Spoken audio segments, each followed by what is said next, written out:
সবাই যদি চাকরি করে তাহলে ফসল ফলাবে কে? সব থেকে তো বড় সেবা হলো মানুষ সেবা ভাই।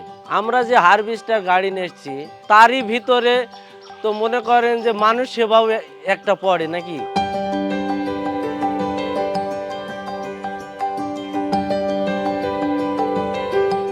আমি ভুসি মালের ব্যবসা করতাম শুরুতে, মনে করেন ধান গম ভুট্টা এটা বেচা কেনা করতাম। হারভেস্টার গাড়ির সাথে আমার ওই বন্ধু জড়িত ছিল, ও যুক্তি পরামর্শতেই আমি এই কাজটা করি। আপাতত এখন আমি সফলতা।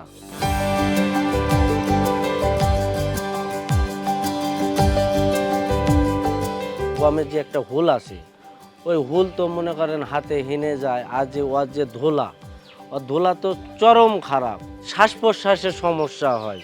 1 বিঘা জমিতে গম কেটে মনে করেন 4,000 টাকা খরচ হতো, 5 দিন 7 দিনও লেট হতো।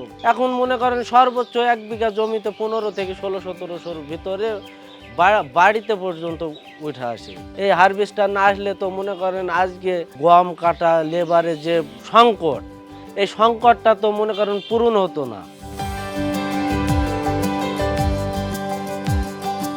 1 বিঘা জমি কেটে 16 কি 1700 মনে করেন চাষির কাছে আমরা নিই।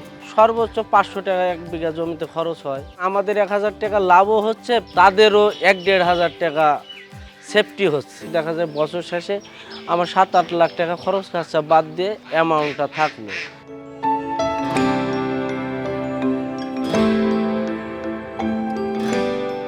আমার এলাকায় অনেক গাড়ি আসছে। আমার মনে হয় ইয়ানমার ফুল ফিট গাড়িগুলো আছে, সত্যি অনেক ভালো গাড়ি, মজবুত গাড়ি, চালানো টালানো সব দিক দিয়ে সুবিধাজনক গাড়ি।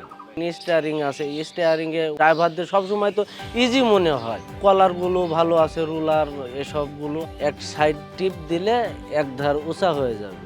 এক জায়গায় নেটা জায়গা আছে, ওটা একটু ভাসানোর দরকার। একটা চাকা, ওই চাকাটা সুইচটা টিপ দেওয়ার সঙ্গে সঙ্গে মনে করেন লেভেল হয়ে যাবে। তেলে সাশ্রয় হয়, ফিনিশিংটা ভালো হয়। গমের সাইজ যেরকমই হোক, ড্রাইভার যদি মনে করে গুঁড়া পেরে কাটতে পারবো তাও পারবে, যদি মনে করে যে মাজায় থেকে কাটবে তাও পারবে।